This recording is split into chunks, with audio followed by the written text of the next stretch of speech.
What's up guys, it's John here. For the ones who don't know me yet, I'm John Karmenik, 22 years old, a professional kite surfer, or what you want to call it, traveling the world and posting it on YouTube for you. So if you're new here, please click on that subscribe button. It's only 3 seconds and you really help me a lot with it. Even if you think you don't, you really help me and I really appreciate it. So make sure to click on that.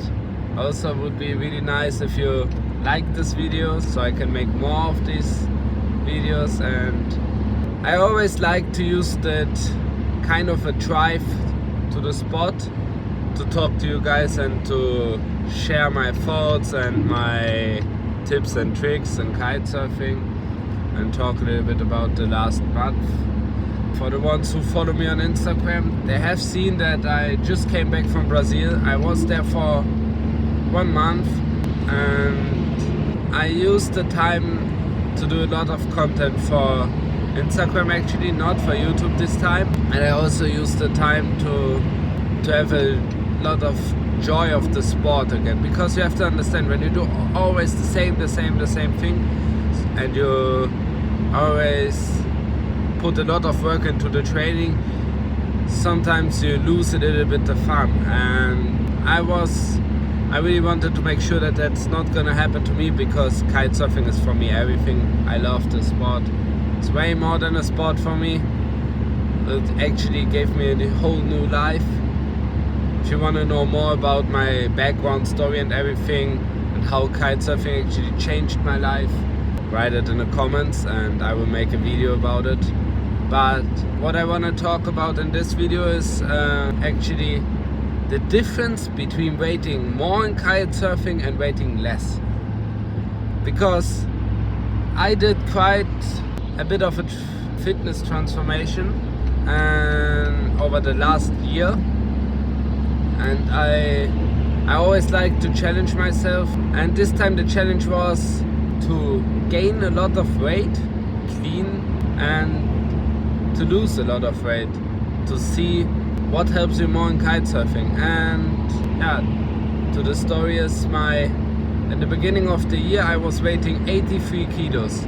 I was benching over 100 kilo on reps. I was almost doing 200 kilos of deadlift, and I was still doing half marathons. I was still an athletic person, and my goal wasn't to get super strong, and my goal wasn't, of course, it was also to build a bit more muscle, to look a bit like a bit cooler, but the main goal was to really build that strength. So I was working only in 6 to 8 repetitions in every exercise, and I was quite happy with that. I did that over 1 year. Then I went to France, was kiting with that weight, and I felt that I was still really athletic, and that my fear that I could not spin that fast wasn't true actually. But now I want to talk about how I lost 10 kilos in 3 months. After France, I felt sometimes a little bit too heavy actually, and I always had in the mind, oh, I'm gonna go to Brazil and there's not that much of strong wind, and I wanna see if I lose 10 kilos but holding my strength that I had with 83 kilos, how it will change the kite surfing for me. And so what I did was, I did a bodybuilding diet over 3 months. I went from 83 kilos down to 69 kilos, just 14 kilos of weight loss. And I was quite not expecting that much of a change. My goal was to weight less and have the same strength. And guess what happened? I only lost 10 kilos in every exercise, in the main exercises. So I held the strength, and I was way more athletic in the kite surfing. This 13 kilos helped me to progress even faster. I almost landed every trick that you saw on Instagram first try, and I think it's because I had the strength, but I was way more athletic than before. my body was like, oh, you're waiting less, so you don't have to work that hard for the tricks. And it was like, bam, you did this. So what I want to say is that if you want to progress faster, and if you want to get this next kind of level in kite surfing, try to do first the bulk, gain a lot of muscles, not a lot, but try to gain a lot of strength and muscles, so 10 kilos. Track your exercises in the gym. First of all, go into the gym. It's the more important than kite surfing actually, and especially in this time of the year. What you want to do, you don't go 10 hours on the water, so go 2 hours in the gym and maybe only 1 hour on the water. But trust me, this will change your kite surfing. Do the bulk, gain a lot of weight, and then do the cut for the summer, and you will see you will progress way faster and everything will be way easier for you. That's one tip that I wanted to share with you.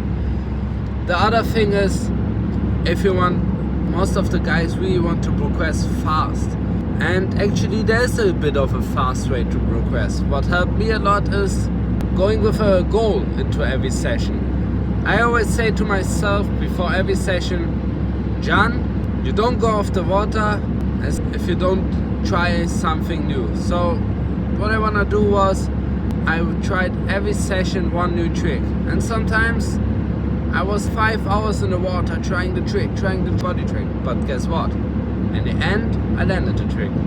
Almost every session I landed something new.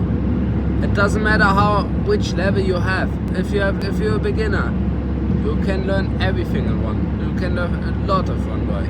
If you're on a high or moderate or high level, you will also learn everything. So it doesn't matter the level. It's just in the mind, and you really have to focus on this. And this is the last thing that I wanted to tell you. And now I'm gonna show you some clips of Denmark. I'm driving there now, and enjoy the clips. See you in the outro. Ciao. Man, I think I took the wrong kite, because usually when you see 7 meters on the water, what pops out in my mind is 7, 8, 6. I should take the 12, you know, because I don't know, it's like gym. If you have a big kite, you have a big muscle.